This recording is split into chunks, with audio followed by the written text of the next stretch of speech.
వచ్చిన మీ అందరూ కూడా నా హృదయపూర్వకంగా ఉన్నాయండి. వచ్చిన మీ అందరూ కూడా నా హృదయపూర్వకంగా ఉన్నాయండి.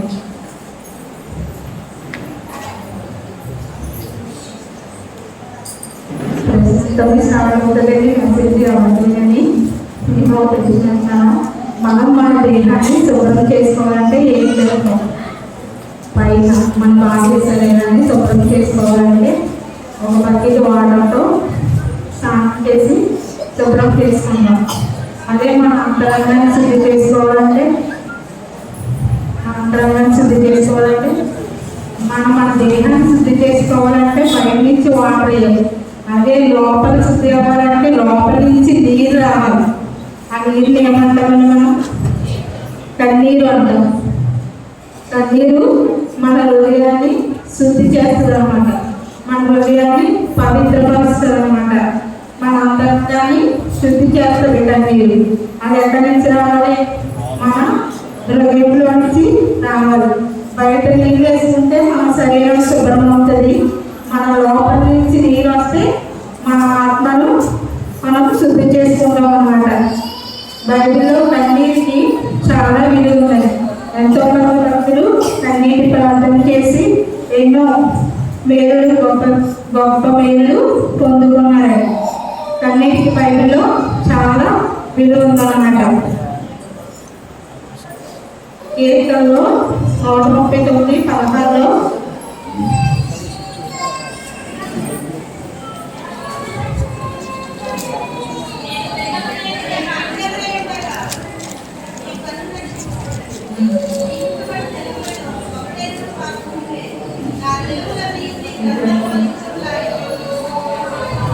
చాలా నేను ఇక్కడ దావీదు భక్తుడైన దావీదు ఏమంటున్నాడండి? నేను పెండమనే ఉండగానే నీ కన్నులు నన్ను చూచాను. నియమింపబడిన దినములు ఒకటైనా కాకమునిపే ఆయన గ్రంథంలో మనయన్ని లిఖితమై ఉన్నాయండి. మనం మరణించడం, మనం బ్రతకడం, ఎప్పటి వరకు బ్రతుకుతాం, ఎప్పటి వరకు చనిపోవడం అని చెప్పేసి ఆయన గ్రంథంలో ఆల్రెడీ లిఖితమై ఉండిపోయింది. మరి ఈ గ్రంథాన్ని ఎవరైనా మార్చగలమా? దేవుడు ఆల్రెడీ ఇక్కడ రాశాడు. ఏమన్నాడు? దాని ద్వారా రాయించాడు. నేను పెట్టమనే ఉండగా నీ కన్నులు నన్ను చూశాను. నియమింపబడిన దినములు ఒకటైనను కాకమునిపోయిన దినములని నీ గ్రంథంలో లిఖితమైన. కానీ ఇది మార్చగలమా? మార్చలేమా? దేవదూతలు మార్చగలవా? లూసిఫర్ మార్చుతుందా? ఎవరు మార్చలేదు. అమ్మ దయచేసి పిల్లల్ని కొంచెం కంట్రోల్లో ఉండండి. పిల్లల్ని కొంచెం కంట్రోల్లో ఉండండి. మీరు కూడా కంట్రోల్లో ఉండండి. వాక్యం స్టార్ట్ అయిన తర్వాత కూడా మీరు చదువుకోవడం, మూడుకోవడం, మాట్లాడుకోవడం అది మంచిది కాదు. ఎప్పుడు చూస్తే ఎల్కేజీ పిల్లలాగే ఉంటారు. కానీ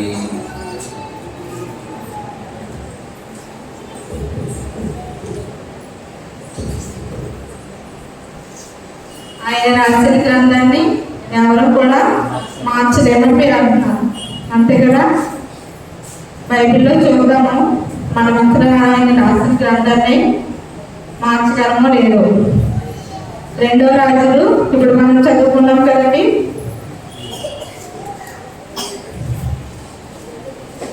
2వ రాజులు 20:1 భక్తుడైన హిజ్కియాకు మరణకరమైన రోగము వచ్చిందన్నమాట. మరణకరమైన రోగం వచ్చినప్పుడు యెషయా భక్తులు వచ్చి, నువ్వు మరణం అవుతున్నావు, ఈ రోజు లేవు, 2 దినాల్లో నువ్వు మరణిస్తావు కాబట్టి నీళ్ళు చెప్పబట్టుకోవడం చెప్పేస్తారు. చెప్పిన తర్వాత హిజ్కియా ఏం చేస్తారని గోడ వైపు తిరిగి కన్నీరు విడిచి ప్రార్థన చేస్తాడు. ప్రార్థన చేసినప్పుడు ఇంకా యెషయా భక్తులు చెప్పి వెళ్ళకుండానే ఏమవుతుంది? చెప్పి వెళ్ళకుండా దేవుడు మాట్లాడతాడు. హిజ్కియా కన్నీటి ప్రార్థన నాకు వినపడింది, నేను ఆయన కన్నీటిని చూశాను, నువ్వు వెనక్కి వెళ్ళి హిజ్కియాతో చెప్పు, ఇంకొక 15 సంవత్సరములు ఆయుస్సును నీకు ఇస్తానని. మరి ఇప్పుడు ఎడిట్ అయింది కదండి దేవుడి గ్రంథంలో. ఆల్రెడీ హిజ్కియాకి మరణం అవ్వాలి. హిజ్కియా అయితే కదండి దేవుడి గ్రంథంలో మన మరణం మనం ఎప్పటి వరకు బ్రతుకుతామో ఎప్పుడు చనిపోతామని ఆల్రెడీ రాసాము. కానీ కన్నీటి ప్రార్థన వల్ల మనము దేవుడి గ్రంథాన్ని ఎడిట్ చేయించగలిగాము, దేవుడితో మార్చగలిగాము కదండి. హిజ్కియా కన్నీటి ప్రార్థన చేశాడు, 15 సంవత్సరాలు ఆయుష్ని పొందుకున్నాడు.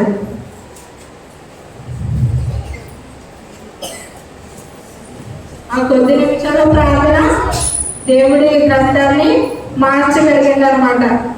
తర్వాత నినివే పట్టణస్థులు వారు ఘోరమైన పాపం చేసిన వారు అనమాట.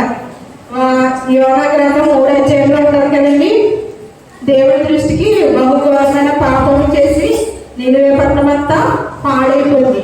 పాడైపోయిన పట్టణస్థుల్ని యోనాను పంపించి ఇంకో 3 దినాల్లో నేను నినివే పట్టణాన్ని నాశనం చేస్తానని చెప్తారు. నాశనం చేస్తానని చెప్పి ప్రకటించమని చెప్తారు. యోనా వెళ్ళి ప్రకటించినప్పుడు అందరూ కూడా ఉపవాసం ఉండి కన్నీరు విడిచి ప్రార్థిస్తారు. ప్రార్థించినప్పుడు దేవుడు ఏం చేస్తారండి, చేయాలనుకున్న కీడు చేయక మానేసి వెంటనే వాళ్ళకి మేలు చేస్తారు. వాళ్ళంతా పట్టణం నాశనం అవ్వకుండా ఉంటారనమాట అండి. అది కూడా అంతే కదండి. ఇప్పుడు దేవుడు రాసిన గ్రంథంలో ఆల్రెడీ నినివే పట్టణం ఏమైపోవాలి, పతనం అయిపోవాలి. కానీ వాళ్ళు ఉపవాసం ఉండి ప్రార్థించినప్పుడు దేవుడు ఏం చేశాడు, రక్షించాడు కదండి. ఆ పట్టణం అంతా నాశనం అవ్వకుండా కాపాడగలిగాడు.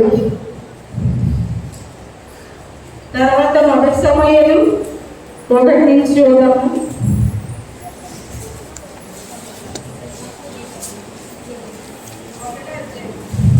1వ అధ్యాయం 1 నుంచి.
ఇంకా అన్నయ్య ఏం చేసిందండి, అన్న గుర్రాలుగా ఉంది, పేరున ఏమో తనని హేళన చేస్తుంది అన్నమాట.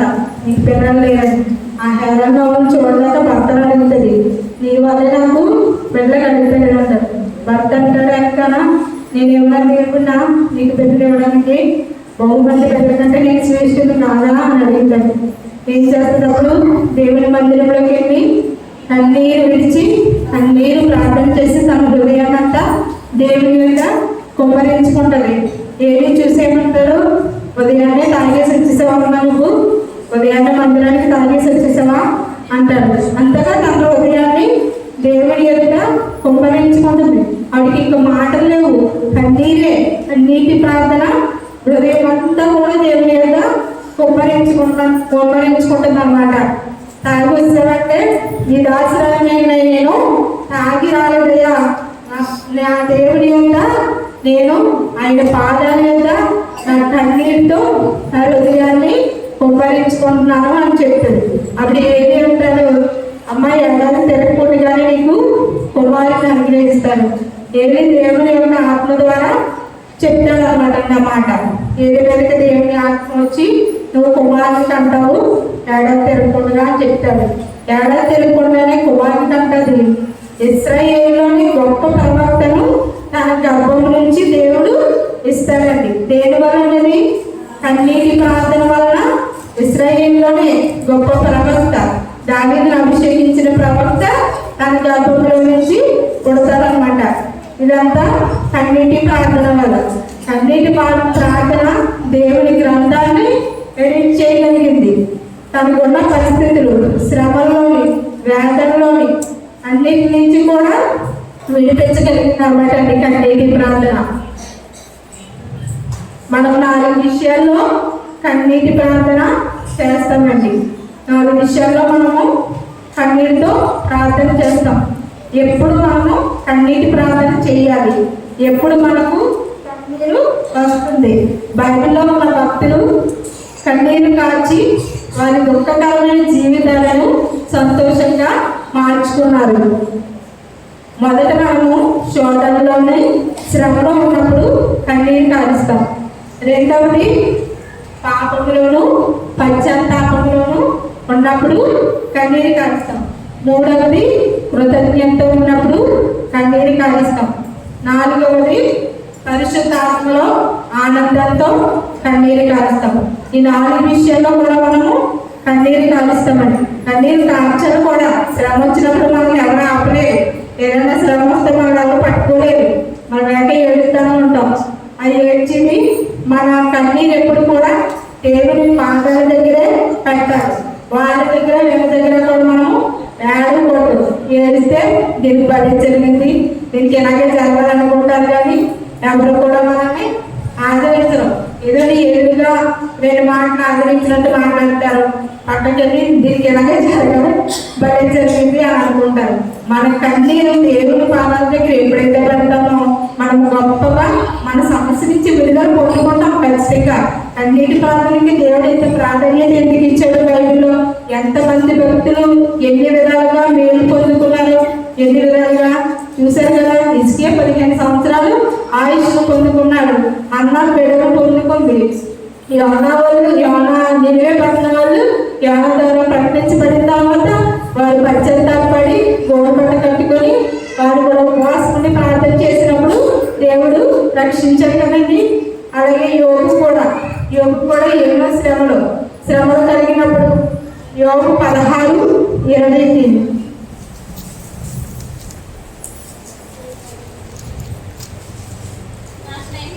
16:20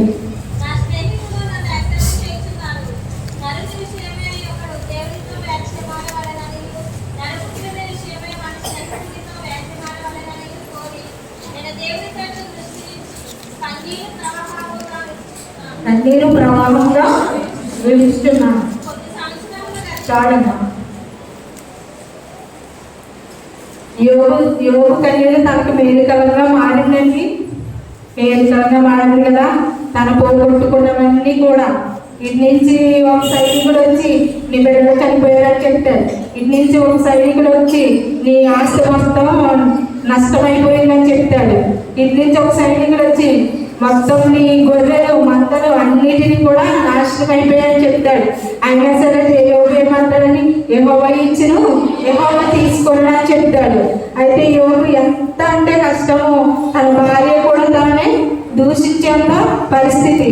ఎప్పుడు కూడా అలాంటి పరిస్థితి ఎవరికి వచ్చి ఉండదన్నమాట. అంత నష్టం యోగు జీవితంలో జరిగింది.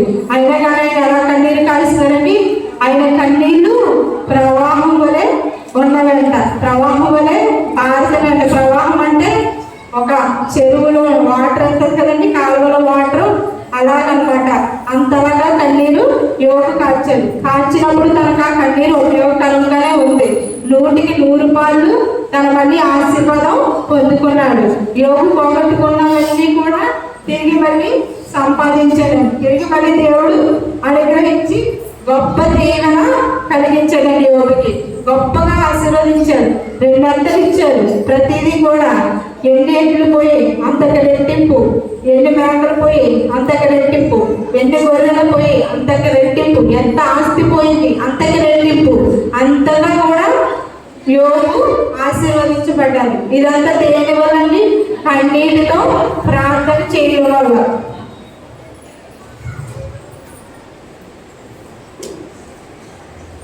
రాజైన హిజ్కియా కన్నీటి ప్రార్థన చేశాడు. 15 సంవత్సరాలు ఆయుష్ పొందుకున్నాడు. గొప్ప సేవకుడు సేవకుడే. యెషయా ప్రవక్త గొప్ప సేవకుడు. ఆయన ముందంటే ఆయన ఒక మాట చెప్పారంటే 100% అది జరిగి తీరుతుంది. అలాంటి సేవకుడు వచ్చి యోగుకి హిజ్కియాకి నువ్వు మరణం అవుతున్నావంటే వెంటనే మనమైతే ఆ సిచ్యువేషన్లో ఉంటే పాస్టర్ గారు కాలు మీద పడిపోతాం కదండి. కానీ హిజ్కియా అలా చేయలేదు. వెంటనే గోడ తట్టి తిరిగి ప్రార్థన చేశాడు. యెషయా భక్తుడు చెప్పినట్టు 100% జరుగుతుంది. తన ప్రార్థన చేస్తే యెషయా భక్తుడు ప్రార్థన చేస్తే కూడా జరుగుతుంది. కానీ అలా హిజ్కియా యెషయా భక్తుడి మీద ఆధారపడలేదు, ఆయన ప్రార్థన మీద ఆధారపడలేదు. వెంటనే దేవుడి మీదే ఆధారపడ్డాడు. దేవుడి మీద ఆధారపడి వెంటనే కన్నీరు కాల్చి ప్రార్థన చేసుకున్నాడు. అదే సిచ్యువేషన్లో మనం ఉంటే పాస్టర్ గారి కాళ్ళు పట్టుకుంటాం. పాస్టర్ గారి వైపు తిరిగి మీరే బాగు చేయాలి, మా కోసం మీరే ఉపవాసం నుండి ప్రార్థన చేసేయండి పాస్టర్ గారని మనం అంటాం. కానీ ఆ విధంగా ఉండడం మంచిది కాదండి.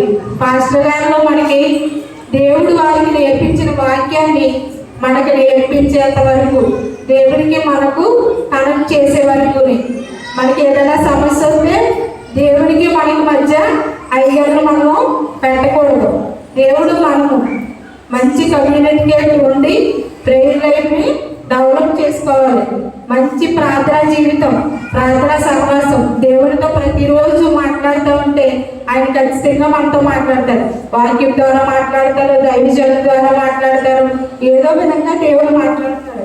అంతేగాని మనకి దేవుడికి మధ్య మనము అయ్యగారిని ఎప్పుడు పెట్టకూడదు. అర్ధరాత్రి అయినా ఫోన్ చేసేస్తాం, అర్ధరాత్రి అని ఏదైనా ఆయనకు ఫోన్ వెళ్ళిపోవాలి అంటే అది ఎంత టెన్షన్ ఉన్నదో మనకు అనవసరం. మన అవసరం మనకు తీరిపోతే లేదా అని ఆలోచన. ఈ ఆలోచన అసలు మంచిది కాదండి. దయచేసి దేవుడికి మనకి మధ్య మంచి కమ్యూనికేట్ మనమే ఏర్పాటు చేసుకోవాలి. ప్రార్థన చేసుకుని ఆ ప్రేయర్ లైఫ్ని మనం డెవలప్ చేసుకోవాలి, అభివృద్ధి చేసుకోవాలి. దేవుల్లో ప్రతిదినం ప్రార్థిస్తే దేవుడు ఖచ్చితంగా ప్రార్థన అని ఆలకిస్తారు. ఇంతమంది భక్తులు ప్రార్థన ఆలకించినప్పుడు ఈ ప్రార్థన నా ప్రార్థన దేవుడు ఆలకించండి. ఖచ్చితంగా మన ప్రార్థన ఆలకించి మనకి జవాబు ఇచ్చే దేవుడు. ఆయన పక్షవాది కాదండి. ఆయన నిజమైన దేవుడు, సజీవుడైన దేవుడు, మాట తప్పని వాడండి. ఆయన గొప్ప దేవుడు అనమాట. ఆయన మన ప్రార్థన చేస్తే ఖచ్చితంగా మన ప్రార్థన ఆయన ఆలకించే దేవుడు అనమాట.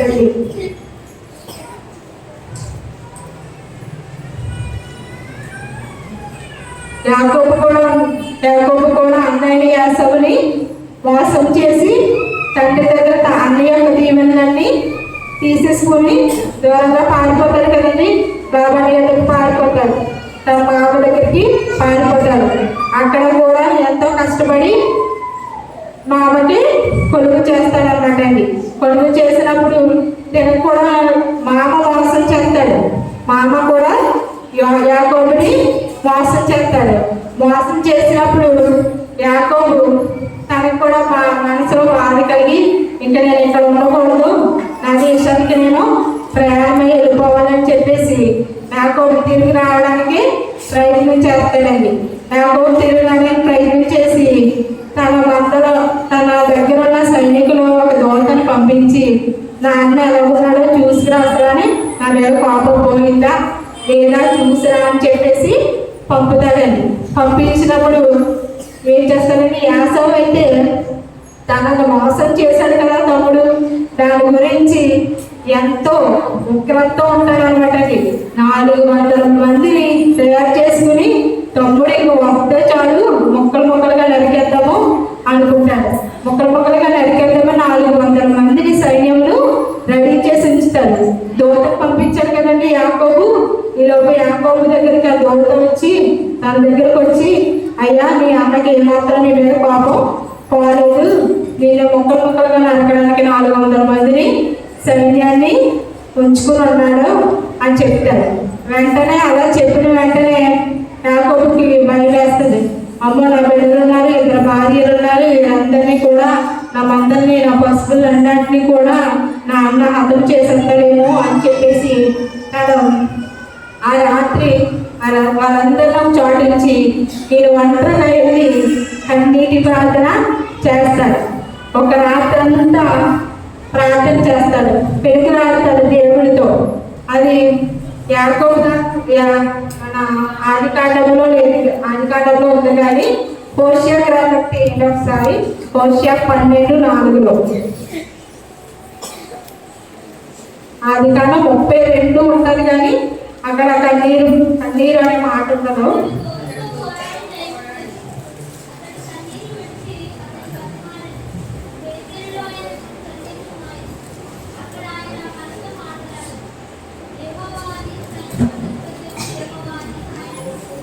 చాలా అతడు దోతతో పోరాడి చేయమంది కన్నీరు విడిచి అతను బతిమాలి కొనడు. యాకోబు ఏం చేశాడండి? కన్నీరు విడిచి దేవుణ్ణి బ్రతిమాలి కొన్నాడు. అయ్యా, నేను ఇలా వెళ్తే నా అన్నదాన్ని చంపేస్తాడు, నువ్వు దానికి ఎంతో ఆశీర్వాదం ఉంది. యాకోబు ఎన్నో విధాలుగా సంపాదించుకున్నాడు, భార్యను సంపాదించుకున్నాడు, బిడ్డలను సంపాదించుకున్నాడు. అయినా కానీ దేవుడు నువ్వు ఆశీర్వదిస్తేనే కానీ, నువ్వు నన్ను ఆశీర్వదిస్తాను కానీ నేను నిన్ను పోనివ్వనని చెప్పేసి తెల్లవాళ్ళు కూడా యాకోబు దేవునితో పెరుగు ఆడతాడనమాట అండి. తెల్లవాళ్ళు ప్రార్థన చేస్తాడు. యాకోబు అంటే అర్థం మోసగాడు. ఈ మోసగాడైన వాడు తెల్లవాళ్ళు కన్నీటి ప్రార్థన చేసి దేవునితో పెరుగులాడి జయం పొంది విక్టర్గా మారుతారనమాట అండి. Victor the cheater become a victor అంటే మోసగాడిగా ఉన్నటువంటి వాడు విజయం పొందాలని చెప్పేసి కన్నీటి ప్రార్థన వల్ల యాకోబు కూడా విజయం పొందుతాడు. ఇలా మొక్కలు మొక్కలుగా నరికిదామని వచ్చినట్టు ఏం చేశాడండి? మెడ మీద పడి ముద్దు పెట్టుకుని ఏడుస్తాడు నా తమ్ముడా అని చెప్పేసి. ఏంటి మార్పు? ఒక్క రాత్రి ప్రార్థనలో ఎంత మార్పు అన్నమాట అండి. కన్నీటి ప్రార్థనలో దేవుడు ఆలకించి జవాబు ఇవ్వడం వల్ల ఎంత మార్పు వచ్చింది.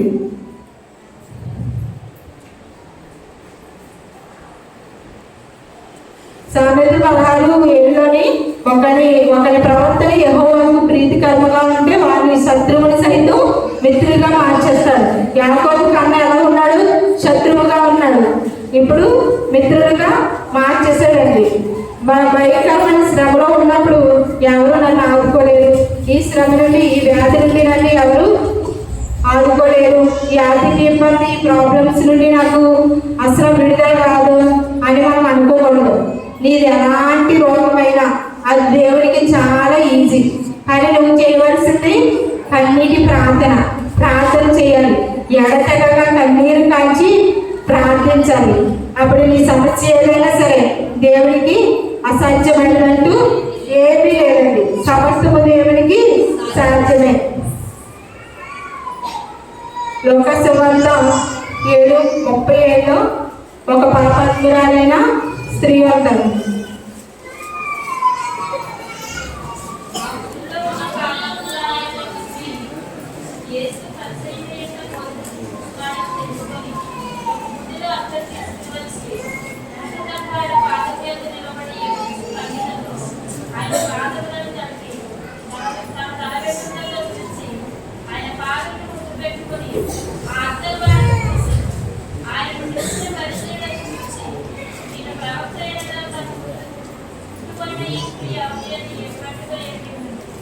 ఇది పాపాత్మురాలైన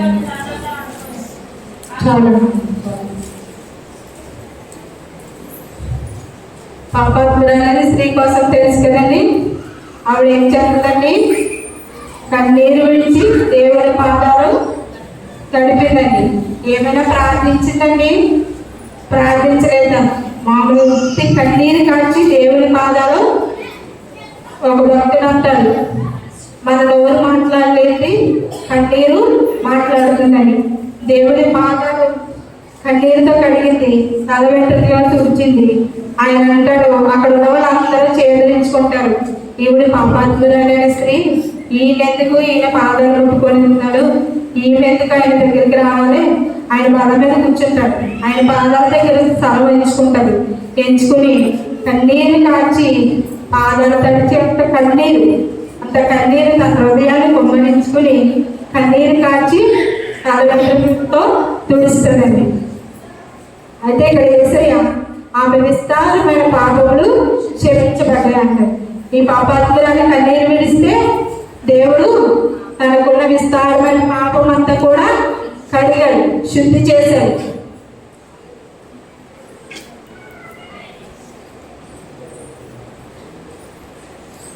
దావీదు కూడా పాపం చేశాడండి.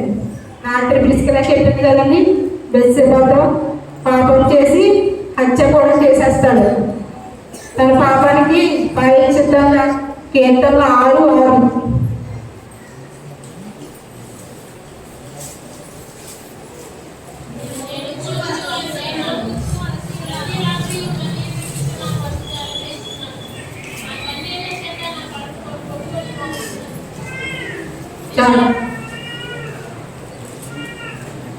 కన్నీరు నా పడకని తయారు చేయించును, అంతగా పాపం చేశానని కన్నీరు కారుస్తున్నాడు.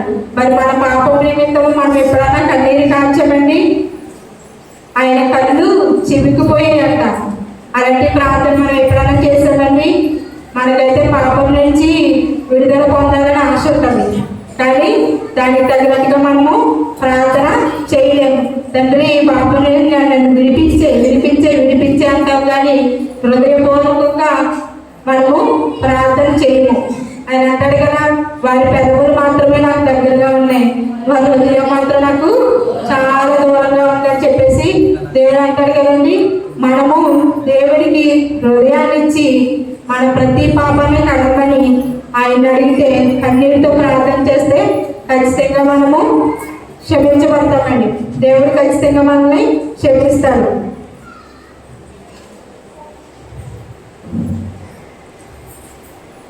మార్కు సువార్త 9:20.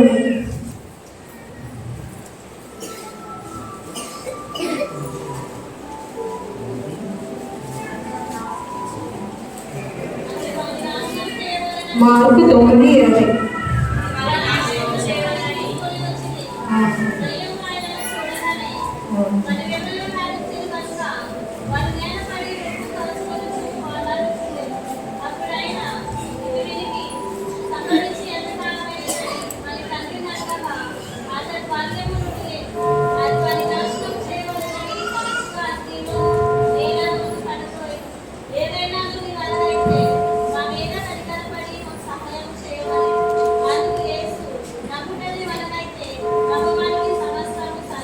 చాలా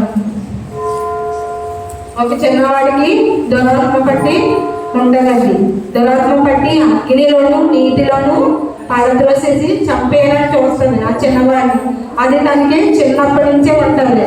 తండ్రి ఎన్నో చోట్లకి తిప్పి తిప్పి ఇసుకుపోయి ఉంటాడు. దేవుడేమో రూపాంతర కొండపై ఉంటాడు. శిష్యుడు వచ్చి ప్రార్థన చేసినప్పుడు ఆ దురాత్మ వాడిని విడిచిపెట్టదు. అప్పుడు దేవుడు ఇంటికి వచ్చినప్పుడు ఆయన అంటాడు, అయ్యా ఇప్పటి వరకు నేను ఎన్నో ప్రయత్నాలు చేశాను, నీ వల్ల అయితే ఇది కార్యం చేయంటాడు. అయ్యా నీ వల్ల అయితే అంటావేంటి? నమ్ముట నీ వల్ల అయితే సమస్తము సాధ్యము, నువ్వు అపనమ్మకంతో నీ వల్ల అయితే చెయ్యి అంటావేంటి అని అడుగుతాడు. అక్కడ కింద మనం వచ్చినప్పుడు ఫుట్ నోట్లో ఉంటుంది చూడండి, 1 అనేసి ఆయన ఎలా ప్రాధాయపడతాడో.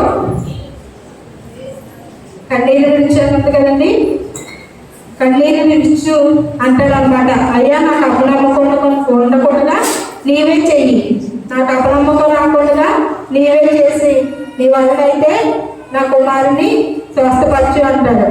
అయితే అపనమ్మకం ఉండకుండానే కన్నీళ్ళు తడుగుతాడు కదండి, దేవుడు వెంటనే ఆ దురాత్మను వెళ్ళగొడతాడు. ఆయన అనుకుంటాడు, ఇదే నాకు ఇంకా లాస్ట్ ఛాన్స్, ఇంకా నేను చాలా ప్రయత్నాలు చేశాను, ఇంకా చేయను అనుకుంటాడండి. కానీ దేవుడు కన్నీరు చూసి వెంటనే తండ్రికి కూడా లేదు హోపు, కానీ దేవుడు మాత్రం కనికరించి కన్నవాడు కాబట్టి వెంటనే స్వస్థత కలిగించాడు. తర్వాత యోసేపు కన్నీరు కాలుస్తాడండి. యోసేపు అన్నలు తన గొంతులో పడేసినప్పుడు కన్నీరు కాస్తాడు. తన తమ్ముడిని గొంతులో పడేసినప్పుడు వారు బానిసలుగా అమ్మేస్తారు. గొంతులో పడేస్తే వారికి మనసు ఒప్పదు, మళ్ళీ తీసి బానిసగా ఐగుప్తులకి అమ్మేస్తారు అన్నమాట. అమ్మేసినప్పుడు ఐగుప్తులో దేవుడు వదిలిపెట్టాడండి యోసేపును, అధికారిగా చేశాడు. ఈ అన్నలే వెళ్ళి మాకు ఆహారం కావాలని తమ్ముడిని అడిగే పరిస్థితి అండి. అలాంటి పరిస్థితులకి దేవుడు ఉంచాడని యోసేపు కృతజ్ఞత కన్నీరు కార్చాడనమాట. యోసేపు కార్చింది పాపం చేసిన కన్నీరండి కాదు, కృతజ్ఞత కన్నీరు.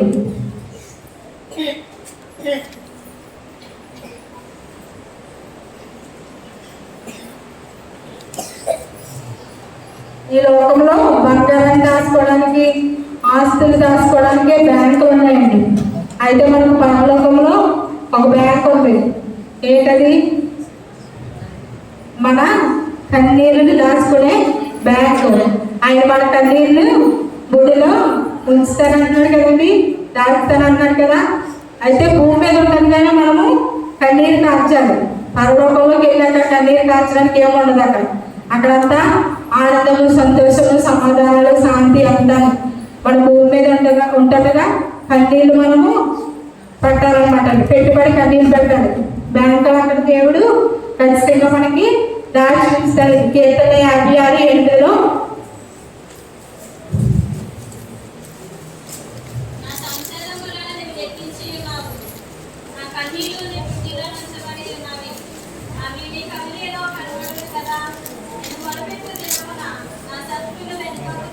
చాలా మన కన్నీళ్ళు ఎక్కడ ఉన్నాయండి? ఆయన గుడిలో ఉన్నాయి. అది ఇక్కడ పరలోకంలో మన కన్నీళ్ళు దాచబడాలి అనమాట అండి. ఫిబ్రవరి 5:7 కూడా దేవుడు మనకు తీయదండి, తీకింది. ఇంకా దేవుడు మనం రక్షించడానికి రోదనముతో కన్నీరు విడిచి ప్రార్థన చేస్తాడనమాట. అది మన రక్షణ కొరకు దేవుడు కాల్చిన కన్నీరు అనమాట. అపోస్తలుడైన పౌలు కూడా తన కొరకు తన కన్నీరు కాల్చుకుంటాడు. తర్వాత సంఘం కొరకు కూడా కన్నీరు కాల్చుతాడనమాట. తర్వాత మనం ధనవంతుడు లాజరు తెలుసు కదండి, తెలుసు కదా. మనం కాల్చవలసిన కన్నీరు టైం ఉండగా కాల్చాలి. టైం అయిపోయి కాల్స్తే దానివల్ల ఉపయోగం ఏమీ లేదు. ఏదో అంతగా సాగుతే చేతులు కాలిపోయాక ఆకులు పట్టుకుంటే ఉపయోగం ఏమి ఉండదని చెప్పేసి. అలాగే మనం కాల్చి కన్నీళ్ళు దేవుడు మనకు ముందుగా శోధన రాబోతుందని దేవుడు హెచ్చరించినప్పుడు కూడా మనం వెంటనే కన్నీరు కార్చాలి.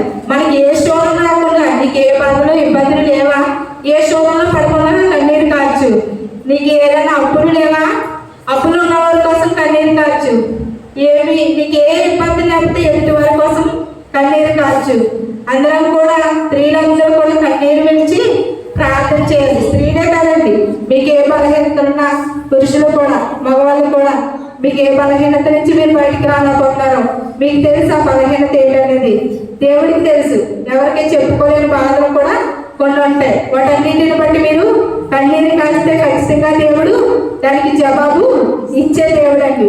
అందరితో చెప్పేసుకునే బాధ ఏముండదు. కొంతమందికి అస్సలు చెప్పుకోలేని బాధలు ఉంటాయి. కొంతమందికి మరణకరమైన రోగములు కూడా ఉంటాయి. ఇంక ఈ రోగం నాకు సంపెట్టుగా అనే రోగాలు కూడా ఉంటాయి. అంతేకాదని క్యాన్సర్తో ఎంతో మంది బాధపడి ఏమనుకున్నారు, ఇంక ఈ రోగం నుంచి నేను బయటపడను, ఇంక ఇంతే నా జీవితం అనుకుని వాళ్ళు అలా ఉండిపోతున్నారు. కానీ కన్నీరు నుంచి పట్టుదల దేవుడు అడుగు ఖచ్చితంగా కార్యం దేవుడు ఖచ్చితంగా చేస్తాడు అనమాట అండి. ధనవంతుడు లాజరు కూడా కాదు, మనకు తెలుసు కదండి. లాజరు ఎక్కడ ఖర్చాడండి కన్నీరు? భూమి మీద ఉన్నంతసేపు నా ప్రాణమా తినుము తాగుము అనేసి చెప్పాడు. పరలోకంలోకి వెళ్ళాక అబ్రహాం కుమారుడు నాకు నీ వేలుతో మంచినీళ్ళు ఏమని వెళ్తున్నాడు. ఆ కన్నీరు ఏమైనా ఉపయోగపడుతుంది? లేదు కదండి. ఆ కన్నీరు వల్ల మనకి అతనికి ఏమైనా ఉపయోగం ఉందా? ధనవంతుడికి లేదు. అక్కడ పరలోకంలో నరకంలో ఎవరు కన్నీళ్ళు కూడా మనవి పట్టేవారు ఎవరు కూడా ఉండరు అనమాట అండి. తర్వాత ఇసుకని యోధ తెలుసు కదండి. యోధ ఏం చేశాడు? దేవుడు నమ్మేసి రోగాలు ఇచ్చుకుని, డబ్బులు ఇచ్చుకుని, ధనాన్ని విసిరేసి కన్నీరు విధిస్తాడు. ఆ కన్నీరు వల్ల యోధకి ఏమైనా ఉపయోగం ఉందండి? ఉపయోగం ఏమి లేదండి. అలా మనకి సమయం ఉండగానే మనము కన్నీరు కాల్చి దేవుడి యొద్ద నుండి ఆశీర్వాదాలు పొందుకోవాలండి. మనం మొదటిగా ఇసుక కన్నీరు కాల్చాడు. 15 సంవత్సరాలు ఆయుష్ని పొందుకున్నాడు. 20 పట్టణస్తులు కన్నీరు కాల్చారు. వాళ్ళు వారి పట్టణాన్ని కాపాడుకున్నారు. తర్వాత అన్న కన్నీరు కార్చింది. ఆ కన్నీరు తనకు ఉపయోగపడ్డాయి. కుమారుని కన్నది. ఇశ్రాయేలు దేశంలోని గొప్ప ప్రవక్తను దేవుడు ఆమె గర్భం ద్వారా అనుగ్రహించాడు అన్నమాట. యోబు కన్నీరు ప్రవాహం వలె కార్చాడు. పోగొట్టుకున్నవన్నీ తిరిగి సంపాదించుకున్నాడు. యాకోబు రాత్రంతా కన్నీరు కార్చాడు. అన్న శత్రువుగా ఉన్నాడు. వచ్చేసరికి తెల్లవారేసరికి మిత్రుడుగా మారిపోయాడు అన్నమాట. 400 మందితో ముక్కలుగా చేసి ఎంతమంది వచ్చారని వెంటనే కలిగిపోయి నా తమ్ముడని ముద్దు పెట్టుకున్నాడు అన్నమాట. పాపాత్మురాలైన స్త్రీ కన్నీరు ఆవిడకు ఉపయోగపడింది. తన విస్తారమైన పాపములు క్షమించబడ్డాయి అన్నమాట. దావీదు కార్చిన కన్నీరు పశ్చాత్తాపంలో కార్చాడు. ఆ కన్నీరు దావీదుకి ఉపయోగపడ్డాయి. దేవుడికి క్షమించాడు. మళ్ళీ ఎప్పుడు దావీదు తప్పు చేయలేదంట. ఆ తప్పు ఒక్కటే దావీదు చేశాడు. దేవుడికి క్షమించిన తర్వాత ఎప్పుడు కూడా దావీదు తప్పు చేయలేదు. దేవుడికి ఇష్టానుసారంగానే, దేవుడి హృదయానుసారంగానే దావీదు ఉన్నాడండి, నడుచుకున్నాడు. చిన్నవాడు తండ్రి నాకు అపనమ్మకం ఉండకుండా ఉంచి ప్రభువాలను నాకు అపనమ్మకం ఉండకూడదని కన్నీరు కార్చాడు. కుమారుడిని స్వస్థపరుచుకున్నాడు అన్నట్టండి.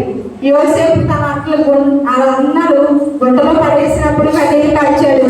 తర్వాత దేవుడు అంత అత్యధికంగా ఆశీర్వదించి తనను ఒక అధికారిగా చేసినప్పుడు కన్నీరు కార్చాడండి. ఆ కన్నీరు యోసేపుకి ఉపయోగపడింది. ధనవంతుడు కార్చిన కన్నీరు, యోగా కార్చిన కన్నీరు దానివల్ల వారికి ఉపయోగం ఏమి లేదు. మనకు కార్చే కన్నీరు ఆయన పాదాల దగ్గర మాత్రమే కార్చాలండి. నువ్వు నేను కూడా ఎంత గొప్పగా ఆశీర్వదించబడాలన్నా, ఆయన దీవెనలు పొందుకోవాలన్నా, బాబు ఈ సమస్య నా వల్ల అవ్వట్లేదనే సమస్య నీకు ఏదైనా ఉందంటే వెళ్ళు, నీ గదిలోకి వెళ్ళి ప్రార్థించు. ఇప్పుడు చేద్దాంలే అప్పుడు చేద్దాంలే కాదు. చూసారు కదా, ఉపయోగం లేని కన్నీరు ఉన్నాయి, ఉపయోగపడ్డ కన్నీరు ఉన్నాయి. మనకు కావలసినప్పుడే మనము గదిలోకి వెళ్ళి కన్నీరు విడిచి ప్రార్థించినప్పుడు దేవుడు ఖచ్చితంగా మనందరినీ కూడా ఆశీర్వదించాలి. దేవుడు పక్షపాత అయితే ఎప్పటికీ కాదండి. దేవుడు అందరినీ ఆశీర్వదించాలని, ఎవరు తనంతలు చెప్పిన వారిని వాడుకోవాలని చూస్తాడండి దేవుడు. నువ్వు ఇంకా వస్తావని ఎదురు చూసే దేవుడండి మన దేవుడు. ఆకాశం వైపు నుంచి, ఆకాశం నుండి భూమి మీద కానీ ఆయన కన్నులు తిరుగుతున్నాయి కదండి. ప్రతి ఒక్కరిని దృష్టిస్తాడు. నువ్వు గదిలో ఏం చేస్తున్నావు, ఇంటికాడ ఏం చేస్తున్నావు, డ్యూటీలో ఏం చేస్తున్నావు, ఎలా ఉంటున్నావు ఏంటని ప్రతిదీ కూడా ఆయన కనిపెడతాడండి. ఆ ప్రతి ప్రవర్తనలో మన దేవుడికి మన ప్రవర్తనలో అధికారానికి ఒప్పుకుంటే ఖచ్చితంగా దేవుడు మన ప్రతి పాపాన్ని, మన ప్రతి సమస్యను, మన ప్రతి అక్కలను తీర్చి ఖచ్చితంగా దేవుడు మనందరి కుటుంబాల్లో వేడులు చేస్తాడండి. ప్రతి కుటుంబంలో సమస్యను ఖచ్చితంగా తీసేస్తాడు. ఈ సమస్య నా వల్ల కావట్లేదు అన్నట్టు అలాంటి సమస్య ఉంటే వెంటనే దేవుడి దగ్గరికి వెళ్ళు, వెంటనే కన్నీరు కాచు, ప్రార్థించు. ఖచ్చితంగా దేవుడు నీకు మేలు చేస్తాడు. దేవుడి చిన్న వారికి పిలిపించింది కాక